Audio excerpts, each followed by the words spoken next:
Yeah, so I'm here today with Michael Haley from formerly Aloe One. You just renamed your company, I think?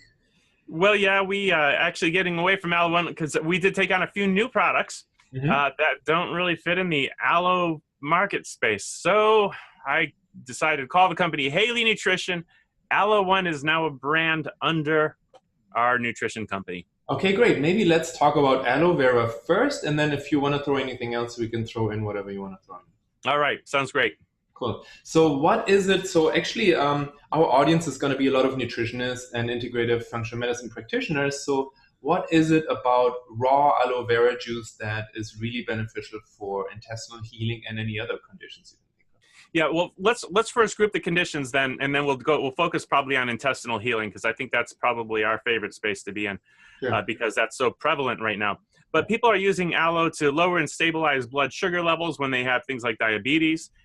They're using it for every gut problem from top to bottom, from acid reflux to Crohn's disease, front to back. Hmm. And they're also using it for immune system support to help fight things like cancers and viruses. So what is it about it?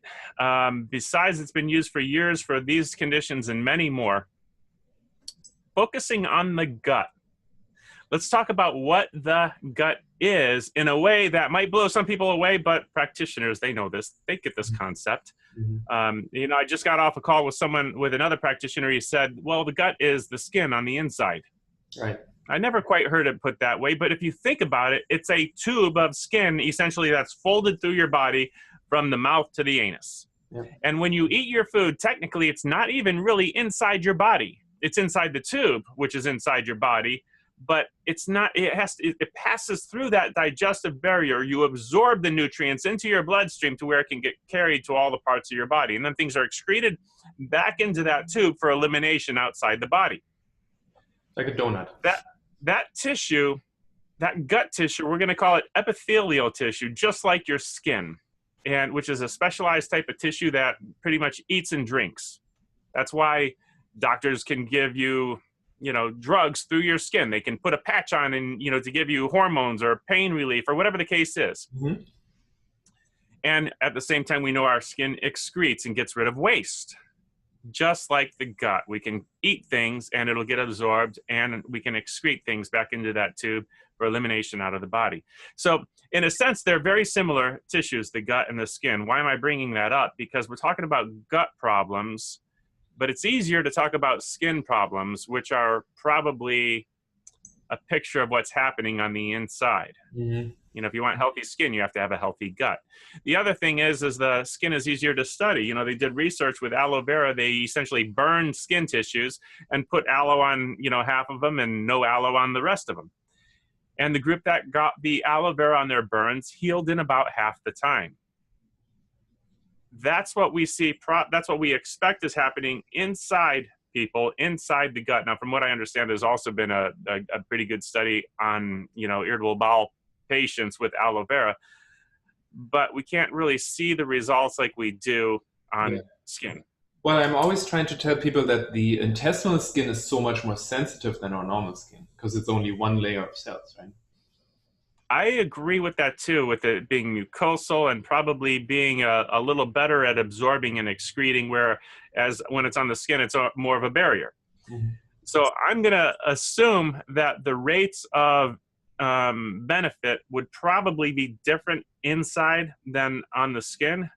Mhm. And if I was to guess which one without doing the research to be sure, if I wanted to design a research, I'd probably try to understand the difference in rates and probably assume that the gut is going to be more reactive and probably do better than the skin when it comes to healing. Yeah, I think we can I safely guess. assume this. Yeah.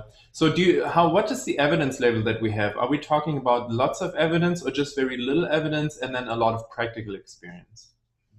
A little bit of both. If we go back to the oldest research that I know of, it was, um, boy, I don't even remember when was it, like 50s or 60s. But Mhm. essentially, they took hot rod irons and they burned rats, Mhm. Mhm. and then they put aloe vera on half of them and measured the results. And it was a significant study, and it showed that the group that got the aloe healed in half the time.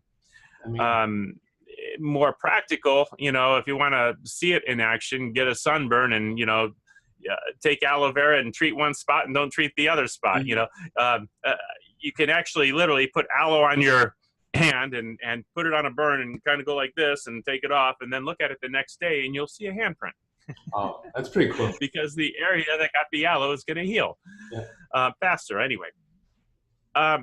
Practically, what does that mean for our irritable bowel patients, our inflamed, if we tie this all in with leaky gut and inflamed and, just I think leaky gut swollen or whatever it is. Yeah. It's a daily. I will tell people, if you consume aloe vera, you are probably going to see results pretty fast because we've increased the speed of healing. Now, the other side of that equation is probably even more important, and that would be eliminating the cause of the inflammation. Mm-hmm. Because if we give you aloe and we speed up the healing and completely get rid of your symptoms and then take the aloe away, if we haven't got rid of the cause, it's going to come right back. Sure. Yeah. And identifying the cause is different for everyone because we're all different people. And something that I eat might be fine with me, but give it to the person next to me and it causes their guts to swell back. I can eat gluten. Yeah. I mean, I actually think as practitioners, we're relatively, we're working on, identifying the causes in a good way. So there's good advanced labs for pathogens and stuff. But I have the feeling the healing is really still the issue, despite identifying the cause. So. Yeah, so it's nice to, for me, the way I've used aloe vera with some of the worst conditions, I know that it's hard to get people to really follow our protocols, because they could be so detailed. Mm-hmm. So I'll use aloe personally as the attention getter and say, here, you're in a pretty bad situation right now. You're having bleeding bowel movements. Why don't you have a full 3 glasses per day for the next 3 days, and then let's talk. Okay. And after 3 days, 3 glasses, 24 ounces a day. That's a lot. That's kind of expensive. Yeah, but you're only going to do it for 3 days. Mm. Usually by day 3, this is the best day I've had in a long time. Okay, guess what? I didn't fix anything. I gave you a false sense of security because we sped up the healing and now things seem to be working right. But if I take this away from you, it's going to come right back. Do you want to drink 3 glasses for the rest of your life, or do you want to actually fix the problem now? Oh, good. Okay, so then, that's how you tease people. Mm-hmm. I have the attention getter.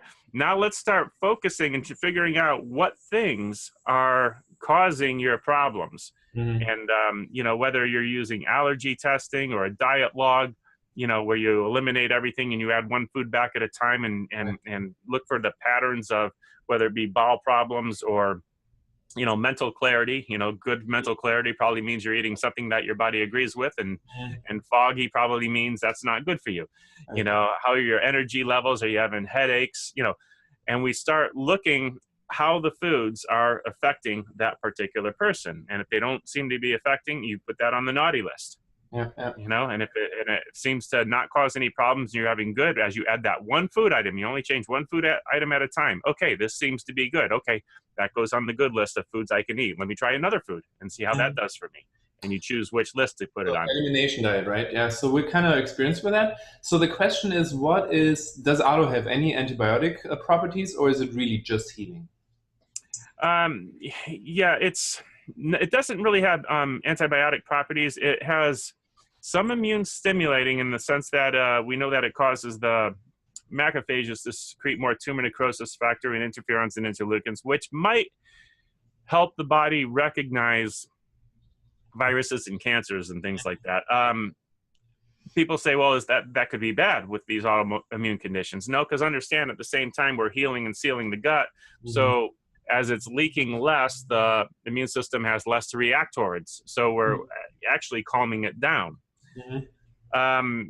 But aloe vera, if we look at the structure of it, it's like a super complex carbohydrate, a mucopolysaccharide. We take, certain sugars and put them in super big chains. At some point, they're called they're carbohydrates and they're complex, and then they're like these mega complex or mucopolysaccharides. Mm-hmm. They actually have a different effect on, on a blood sugar lowering effect on the body. When we're talking about antibiotic, they might not be like giving bacteria sugars where they're having a feeding frenzy. Oh, like a pest. Hmm. is still something that they can consume and exist on and multiply. And yes, aloe vera will ferment. Okay. I don't recommend it. It tastes horrible. Uh, it already doesn't taste delicious, but when you ferment it, whew. Uh, Point being is it's more bacteriostatic than other carbohydrate type foods, but mhm. it's still a food source for bacteria. So that brings up a little concern. What if people have severe severe SIBO, and they have just a lot of gas from these starches? What do those? I think that's a real interesting diagnosis for a lot of people, because we want to say, well, what causes that? Because it's different in everybody. In a lot of people, it might be bowels are moving too slowly. Yeah. Okay, well, how do we normalize that? Like constipation. In other words, if the bacteria just has time to multiply, and because nothing's moving through. It might be adding more fat, more water, more fiber, or changing it might be digestive enzymes to help break down the food faster. It might be teaching the people how to chew, which is going to not only get enzymes working in there, but also stimulate peristalsis and all kinds of things. First, we want to find out why things are moving so slowly. We also want to figure out what kind of it might be neurological. They might need a chiropractic adjustment to send the nerve signals to get peristalsis moving. Yeah. We got to find out the cause for this SIBO and then say, okay, what are we going to do about the bacteria that's in there? If we assume that it is an overgrowth, are we going to consume something that's a natural antibiotic? Are we going to try something like a silver type of protocol? Aloe isn't necessarily food for bacteria like other sugar type foods. It's not a party. It's not like it's not like giving alcohol to the bacteria and they all start mating and start multiplying like crazy, which is more like what you would expect if you gave somebody sugar, table sugar.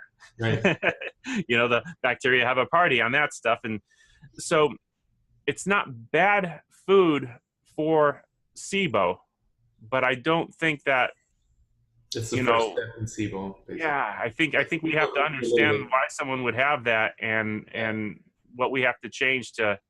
Okay, so in SIBO you wouldn't use the aloe right away. You would kind of like clean up things a little first and then use it, right? Do I understand that right? I didn't hear what you said because we got some neck congestion. Okay, I was saying in SIBO you wouldn't use the aloe right away, right? Huh. Some sound issues? I'm going to try it. Okay. Yeah, there's literally, I've never really had people have bad experiences with it. I've had people call and say, I drank the aloe and I got sick. Mm-hmm. My suggestion has always been it's probably not the aloe. Mm-hmm. Probably either coincidental or something that you changed with it. Mm-hmm. And but there's one way to find out. You stop and then you go back to it. Right. And since I've opened this product line and taken it over 8 years ago, I've had one person say that it was the aloe. Okay, interesting. So basically, I don't care what the condition is, I'm going to try it. Okay, so maybe we should explain to people what you do, because like we're talking about raw aloe gel, right? So the inner core of the leaf, right? Do I understand that correct? And I don't know if people know what that means. Yes. Like if you do that at home, it's a lot of cutting and growing and scribbling and then throwing 3/4 of it away. So tell us a little bit about like what it is and why it has to be raw versus pasteurized. If you ever want to try it at home, it's not a bad thing to do if you have a good source of leaves. Just look for me on YouTube, how to fillet aloe vera, and I'll teach you how to do it the right way to eliminate the outer leaf so that you're consuming, and I'll show you the difference between the outer leaf and the inner leaf. Mm-hmm. And in the case of gut healing, what we're typically after is that inner gel. Now, the other side of that, people would say, well, with SIBO, do I want to, if they have constipation, do I want to use the outer leaf as a laxative? I don't think you're addressing, constipation properly. Yes, the outer leaf will loosen up the bowels, but I don't think that's how you fix constipation. Mm-hmm. So for me, I'm going to focus on the inner leaf gel, and we show you how to do that on YouTube. Now, from a practical stance, well, should I just do it myself then and grow my own aloe? Yeah, but if you're going to get as much aloe as you want, you're probably going to need, a good 100 plants for yourself. Or if you want to buy them at the market, it's probably going to be $3 or $4 a leaf. There's not going to be much difference in price between, getting it already processed, frozen, shipped to you, and getting it that way. But what we send to you frozen is going to be a lot more fresh. Yeah. Okay. Meaning if you buy your leaves at the grocery store, they were probably removed from the plant a month earlier by the time you get them. So I would say get the gel where the leaves were harvested, and that day they were cut and filleted and run through the grinder and put in the bottle and frozen and stabilized by freezing it. Now, you did kind of indicate what we do, our process, and how it's a little bit different than what everyone else is doing. I do believe this is a key for everyone that watches this, and don't just apply this to aloe vera, but to anything that you buy, especially juices. Orange juice. There are only a handful of farmers making these things, but there are many, many brands. And usually it goes something like this. The few farmers, and now we're talking about aloe, but you can apply it to almost anything. The few farmers pretty much make it all the same way, and you can imagine them putting it in these big barrels and then shipping it to maybe a distributing company somewhere in the United States that sells it off to all of the different aloe companies. And that main distributor might source from different aloe farms because it's almost like oil, price per barrel. But it's pretty much the same stuff anyway. It's all been, pasteurized and filtered and had its own, preservative system put in it. Then the companies buy it up and they reprocess it, including new pasteurization. They might add flavors. They might add new preservatives. And the preservatives that they add are what actually gets put on the label, not the preservatives that were in the main barrel that came from the farm, because that was just to stabilize the raw ingredient. That's just how it works. It's the things we add to it that go on the label. There's other things already in it. We look at that, and I like trying to make this connection with people. When you think about those chemicals, first it being filtered, diatomaceous earth and activated carbon, they push through this clear liquid. When you're taking out color and aroma, they call it decolorization, deodorization. What are you removing? Nutrients and impurities. What are impurities? Anti-nutrients, say from the outer leaf. The part of the plant that you probably wouldn't consume. So as we take these things out with carbon, which isn't very specific, you're essentially diluting the product, not by adding water, but by taking out the nutrients. And then you heat it up to about 170 degrees and you hot fill it in that big blue plastic drum that has a plastic liner in it, and you seal it up. Why it's 170 degrees? Because now we know everything that is in there is dead. And that's what gets shipped to the United States. We don't do that. Wait. We hand fillet it instead of going through a we don't filter it. Yeah. Quick question. When you say plastic liner, are you talking about are you talking about a bisphenol containing plastic liner, like bisphenol A and so on? Oh my goodness. Okay. No, it's going to be a food grade plastic liner. It's going to be food grade, which is going to be BPA free. But nonetheless, it's plastic, and there's other chemicals in plastic. Where we get into trouble with plastic is new plastic and hot plastic. Yeah. New plastic, like if you were blowing a water bottle and filling it right there on the spot, now and that bottle hasn't gassed off or cured completely, we're going to have a lot of chemicals in it. Or if we put something hot, imagine you have a bottled water and it's neat. You can actually put a lighter under a bottle, and you can, without melting the bottle, you can boil the water inside. Well, guess what? There's leaching happening at those high temperatures. Sure. Yeah. If we put 170 degrees inside plastic, even if it's BPA free, we're going to have chemicals leaching into that beverage. And that is what they are doing. Now, by the time you buy it, it may have been repackaged in glass, but chances are, again, apply this to whatever juice you want. Chances are, at some point, it was in plastic at a high temperature. Okay. It's good So to know. we are just hand filleting, running those fillets through a grinder. And instead of putting it through a pasteurizer, something that makes it hot, we run it through 110 feet of stainless steel pipe that has circulating cold liquid on the outside so that it comes out colder and then goes into the containers that are put into the freezer. That's how we do it. Okay, so basically, what I learned from my herbal training from David Winston is that the outer leaf is pretty much toxic for internal consumption. So the skin is toxic, and the green gel is toxic too. So I heard you say something like the other companies use the whole gel, green and white, and then just purify it, right? And you use only the white gel? Yes, there's a couple different processes that the other companies are using. Some are hand filleting like us and probably have very little of the outer leaf going in it. Yeah. Others are using machines to take the skins off, and they kind of scrape the green off. And if you go to the International Aloe Science Council website, you can actually see this process. They have the video somewhere saying, you know, this is how aloe is made. It's not how ours is made, but you know, and they are a reputable organization showing the safety of aloe vera. But nonetheless, you understand the process involves a lot of that stuff, a lot of that outer leaf green stuff going into the gel. And then to make it safe, they have to take it out. And that's why they're and you see them dump the big bags of diatomaceous earth and activated carbon into this mix, putting it in a big homogenizing tank that, you know, has a big paddle that stirs it all up, and then putting it through this pressure filter that, you know, makes the little carbon cakes and the clear liquid they show testing at the end, which is a lot thinner and colorless and odorless.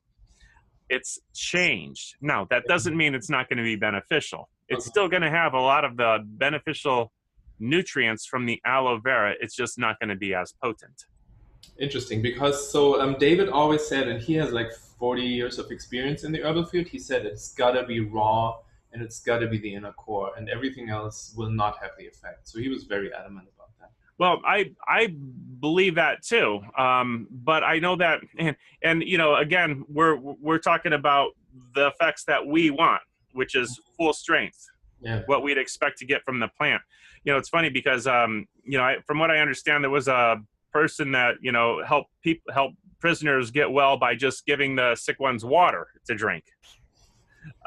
So let's say the aloe is so diluted and so filtered that it's just water from the aloe plant. Well, even if that was the case, it would still be beneficial to some extent to the sick people. Now, most aloes are going to be somewhere in between what we have and complete water. Yeah. Okay. So they're going to have some of those nutrients that will help. It's just not full strength. So what do you think pasteurization does to the process then? So you talked about dilution. What about pasteurization? Well, I don't know. I don't completely know on that one. Obviously, you know, I prefer raw, but not in every case, because in some cases you get more nutrients out of certain nutrients when foods are cooked, right? Sure. I don't know how the nutrients are completely affected by pasteurization. It seems to me that, you know, raw would be better. I'm more concerned, though, about the chemicals that are added. And when we talk about pasteurization, there's different kinds because, you know, just like heating it could probably damage some of the nutrients, so could pressure. You know, I'm not completely sold on HPP pasteurization, pressure pasteurization without heat. So I don't know, but when we talk about the chemical preservatives now, the filtering and the chemical preservatives now, I think that's a lot more damaging. The filtering, because you're taking a lot of that stuff out, and then the chemical preservatives, you know, I love this question because it really does get people thinking. And that would be, you know, what is the purpose of a preservative? Because almost everyone's going to answer to make the food last longer. Well, that's the side effect. When we decide what preservatives to put into food, we're not, you know, we're measuring its killing potential of mold, yeast, fungus, and bacteria, because those are the things that will grow in the food. And if this particular food item has a bacteria problem and a certain kind of bacteria, we say, well, let me see, what kind of chemical is good at killing that? Let's add that to the food. So basically, it's a bactericide or Yeah. antibiotic And in a sense. then the obvious question is, okay, when you eat it, does it know to stop killing? Hmm. Not normally. It's diluted, but that's the thing, right? It's another assault. Yeah. So, we already have enough chemicals in the food. I mean, people don't realize that GMO means more pesticides and more herbicides in their food. You know, the things we are eating are designed to kill because they're supposed to keep the bugs and the weeds and bacteria and everything out of the food. It's a problem getting back to raw, natural. How would I have had this food 1,000 years ago? Hmm. I mean, So I that mean, makes no sense. in the raw world, there is a little problem with lectins. So that's why we also don't always promote only raw, but also the traditional preparation methods where we can reduce the lectins. But aloe doesn't have a big lectin issue if you use the inner gel, right? I would assume the lectin. Not that I know of. Yeah, I mean, I couldn't imagine. I've never even heard of lectins in aloe vera and all the documentation that I've Probably in the that outer skin to defend itself, but probably not in the inner gel. Yeah. yeah, Okay. I never even seen that word in any documentation associated with aloe at all. Okay, so I think that we nutritionists and integrative practitioners, we see a lot of food intolerance. Sometimes we discover it. Sometimes, it takes a while to find out. I'm actually starting to think maybe everybody has it. I'm really thinking like with the assault we have every day, everybody must have a certain degree of food intolerance. Otherwise, there wouldn't be any IgG antibodies, right? So what do you think about that? Like, is it You just like, know, if I eat potatoes, I get tired. I love them, but I get tired. mhm, And I would think, so for me, that's probably an intolerance. And yeah, we all have them. And there's certain things I don't eat this because I don't feel good after. That's probably an intolerance of some kind. And some things we should not be, tolerant of. mhm. So yeah, I do think everyone has them. And I think it's good to know what foods are good for you and what foods are not good for you. And guess what? Aloe vera might not be good for someone listening to this. Only one way to find out and try and see how you feel and see what it does for you. It happens to be one of those things that we don't really run into intolerances on, but I have heard that there are some people that have allergies to it. So Oh, wow. everyone's different. We're all different. Right. I would assume it's low allergenic. So probably the best recommendation is if you have any kind of disease, especially food intolerance, whatever, find a practitioner and then ask the practitioner about, finding the root cause for what causes the intolerance. But then probably not every practitioner is aware that aloe is such a good healing modality that is much better. Honestly, I've tried many, many of the healing powders and they were not that great. So I stopped all the healing powders and I'm just recommending aloe right now. And the Yeah. few clients that have done it so far, they have really good results. Yeah, I find practitioners in two different camps. Those that have read the one research article that was staged by the FDA and NIH, that was the aloe extract research program that showed that it irritated the digestive tract, which it should, apart from the other rest of the plant anyway. Mm-hmm. So people are familiar with that, and aloe's no good. Mm-hmm. And then there's other people that realize there's different parts of the plant for different purposes. So the first study was done with the whole leaf shredded up, or how was it done? The only one study that I know of that was really showing not good results was it said aloe vera extract. Oh. Now, there are some companies that in fact, I saw this video on YouTube that was really neat about aloe tapping. What is aloe tapping? It's how they get the extract out in the third world countries, and they would cut the leaves off and they put them in a circle and dig a hole in the middle for the sap to drip into. And essentially, when you cut the leaf, that yellow sap will bleed out. On my video, I teach you how to bleed it out so that it doesn't get into the gel after you fillet it. Mm-hmm. But they collect all of that yellow sap, and that's their medicinal product that they're selling. Why? Because they use it as a laxative for a purging effect. I see. That's what we're staying away from. It's like, the outer leaf has properties to protect itself from prey, from animals, from insects, and things like that. That's the juice that's going to come out is mostly from the outer leaf as a protective substance, basically. Yes. So the extract was used in a research project. It said aloe vera extract, which I assume to be the sap from the outer leaf, because at the time the research was done to show that aloe vera was not effective as a laxative for drug companies that wanted to manufacture it as laxatives and selling it for that purpose.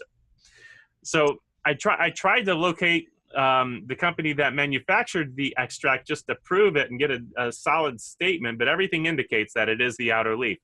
But the address that the extract came from went to a home, and there is no company in that home, and whether or not there ever was, I don't know.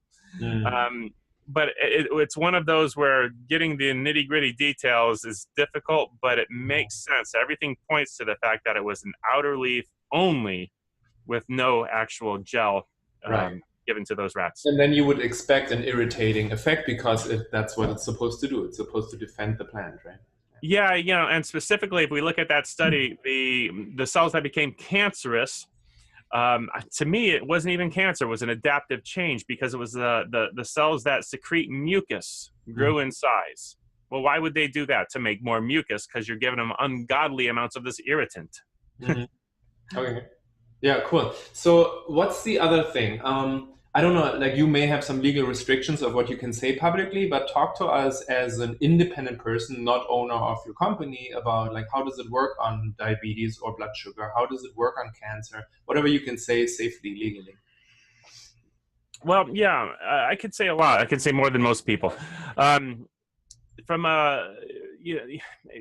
a statement, and this came out, you'll pull this off of Wikipedia of all places, but it comes from research that you can find on PubMed.gov. And that is that aloe vera causes the macrophages to secrete more tumor necrosis factor, interferons, interleukin, which is going to essentially increase the communication of the immune system to identify cancers and viruses. So that would be cancers and viruses. There's other reasons too. We know that, for instance, there was a research done by Hippocrates Health Institute where they gave aloe vera with one group that had their supplements and not with the other group. And when they tested the plasma for the nutrition, every single nutrient tested for was higher in the group that got the aloe. So it seems to increase absorption, which might also be some cancer properties by having more nutrition in your body. I can imagine if you were juicing fruits and vegetables, very expensive, and had aloe and somehow we're absorbing more of those nutrients, I would think that would be beneficial for, supporting the immune system. We also know that it helps heal the gut, which is just like, it heals tissue, epithelial tissue, which is what your gut is. And we generally, when people are consuming aloe, they do see the benefit in their skin externally. So if the gut is healthy, we would imagine that's where the immune system is. It makes sense that that would be beneficial for supporting the immune system. There's many possible mechanisms as to why aloe vera might be helping somebody overcome their illnesses. In the case of diabetes, I don't know how it lowers and stabilizes blood sugar levels, but I did just recently see a research article that talked about how the mannose sugar molecule, which is what is making up the ACE mannan, just like sugars are made from different simple sugars, mannose being a particular one that in big chains become mucopolysaccharides, which is what is found in aloe vera. And the research said something about cancer cells taking up the mannose and that interfering with their ability to metabolize glucose. Interesting. That is very interesting in the case of cancers because the cancer needs that sugar to survive. And we're almost, saying, no, you can't have any more, So many possible mechanisms on how it might benefit someone in cancer. And I would suspect that same similar, there might be something similar in how it would lower and stabilize the blood sugar levels as well. I don't know how that is working though, but I know it definitely works. I've given it to a number of people and I said, I don't know, I've heard it does help. So, you measure your own blood sugar levels. Great.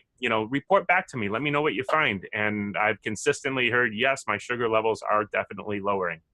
Okay, perfect. I mean, we have a bunch of practitioners that talk and are connected all the time. So we're going to do some research to see, what we can find. Because I think I think that this is a really big topic. I think aloe is kind of in the evidence-based nutrition and functional medicine still a little bit undiscovered. And Right. we Yeah. need to put our heads in. Complete. Yeah, we got to dig in and find out what it does. So what else is there that you want to mention that, we didn't talk about?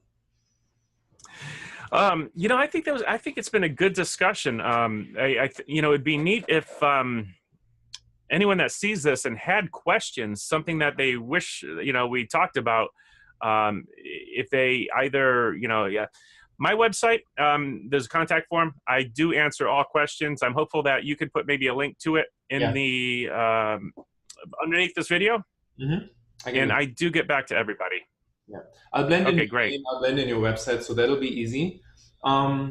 Yeah. So what are you going on? You added something to Aloe. So are you doing innovative stuff there, or what's going on with Haley Nutrition? Well, we have other products that, for me, one of the supplements that changed my life back in 2004 was a powdered greens supplement. And I read this article and I found it curious. So I called up the author of the article. We started talking about powdered fruits and vegetables. He was manufacturing one that wasn't for sale, but he sent me samples and I consumed it. And I thought, wow, this is the first supplement I ever took that I feel different. So I started really studying phytonutrition because I thought, no, there must be some kind of trick. There must be cocaine in this or something like that. I mean, I felt that good. Wow. And I realized, no, this is really nutrition that's been missing in my diet. I haven't been getting enough fruits and vegetables, herbs, spices, phytonutrients. It's been missing. I ate them every day, but not at the levels that I should have been consuming them. And let's face it, fruits and vegetables are already less nutritious than they were 100 years ago. Yeah, we got the USDA data on that. Yeah. So for me, having that powdered form just lit me up. Well, now it's interesting. I decided to manufacture my own, and it just made sense. And just a couple of weeks ago, somebody came back and he said, "Man, I feel great since I've been eating this stuff. I feel like I've snorted lines of cocaine." And I kind of chuckled because it's like, wow, that's what happened to me with another product in 2004. And now I know there's no cocaine in my product. So, but it's having that effect on you. So people really are that nutrient deficient. Wow. So as we started adding products like our own greens product, and I took on this vegan protein powder only because literally I got addicted to it. And there was a company that manufactured it that was going out of business. So I took over the formula just so I can have it for myself. So as I had these additional products that didn't really fit with, cancer, gut health, aloe vera, we said, let's go do Haley Nutrition and rebrand and put the aloe under that umbrella in its own little area. So your greens powder, do you process it, produce it in a similar standard where you, is there anything special compared to the other green powders? No, it's really, the reality is they're all pretty good and they all have different spectrums of, some might focus more on certain reds or greens or certain algae or this or that. For me, I kept it pretty simple and I wanted like a big spectrum representing all the colors on the fruits and vegetable side. I wanted digestive enzymes in it because I do well with digestive enzymes and they're all in the plant, fruits and vegetables anyway. Most of them are going to have those. I didn't want it to taste like dirt, so I used a little stevia, but most of them that use stevia are too sweet and I couldn't stand that. And it was interesting because in figuring out how much to add, it was funny. I said, okay, that's way too sweet. Let's cut that in half. Whoa, there's none in it. Tastes like dirt. Okay, hang on a second. Give me a 10% reduction. It still tastes like dirt. Are you kidding me? We have to be that specific. Wow. And so we narrowed it down to the exact percent, we wanted. It's like, there it is. It's not a super sweet taste, but it doesn't taste like dirt. And we came up with something that just worked. And I wanted to be able to bridge the gap in those people that, would never do it if it was just like, so we came up with something that I like, that works for me. And my favorite way to do it is I'll mix a scoop of greens and, 1 or 2 ounces of water, because you can't mix it in the aloe. Then I'll pour my aloe in that, and they go really great together. Now, people with gut problems and sensitivities probably can't just take a scoop of greens, because they have sensitivities. And when you're, trying to add 50 different fruits and vegetables all at the same time, you might have a sensitivity to one, small percentage in there. So something to think about when this is going to, people that are having those particular sensitivities. For me, I don't, for me, it's all good. Yeah. But not everyone's like that. Some people have to, we talked a little bit about elimination diets and adding one thing back at a time. Yeah. Finding out what the problem is, right? So, I always like to encourage people to listen to their own body's symptoms if they can, because we can do thousands of dollars of testing, or, you can listen to your own symptoms with our help and try to figure out what it is that is a problem. So what do you do for practitioners that really want to recommend a lot of aloe? They think the raw aloe shipped from Florida is a little expensive. Do you offer large batches that you sell where they can, do mass savings, or what? Yeah. Most people are going to test it out with our smallest order, which is 2 bottles, and it is expensive. I wish it wasn't. And it's not because we're making crazy profit on it. It's actually our least profitable product. Oh, wow. It's unfortunate. That's just the nature of the frozen food industry, of raw, real things that perish. But start with the 2 bottles, because this is what's neat. If it works for you, as we go to larger amounts, our costs drop significantly. If I ship 1 bottle or 4 bottles, the styrofoam that I have to put it in cost is the same. It's going to be $10 worth of packing materials, whether 1 bottle or 4 bottles. If I ship a bigger amount to you, such as a bucket, your cost is literally cut in half. And I'm not even going to put it in styrofoam. It's going to have to melt on the way to you, so you can distribute it in smaller containers and refreeze them when it gets there. That's the greenest, most effective way for me to ship aloe, and that savings is going to be passed on to you. Okay. So yeah, there's ways of doing it that help make sense. Perfect. Okay. But everyone starts with the 2-pack pretty much.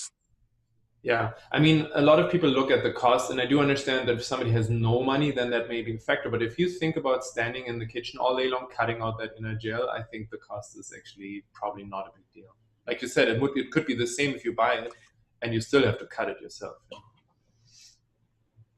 Well, yeah, but if you can get your hands on a leaf, it might not be a bad way to test it and see if it works for you. But, you want to have it for a few days at least anyway to really, pass a judgment on it. I had one client who really didn't have money, so she did the aloe gel. She cut her own leaves. She did it by herself, and she called me back 2 weeks later, and she's like, "Oh my goodness, my skin looks so good. I feel so much better." And I'm like, "Awesome!" And you didn't even have any money, right? So aloe really works, I would say. It's amazing. It really is. Perfect. Yeah. Do you have any closing words, or? Hey, thank you for all you're doing. You're meeting that need in a space that where people are really sick with their gut problems, and there's so many chemicals in the food. So thank you for kind of clearing the path for so many and helping them. It's such a value. So yeah, we'll pass this on to all our practitioners and to all our clients. And thank you so much for your time and for what you do. Thank you. Bye.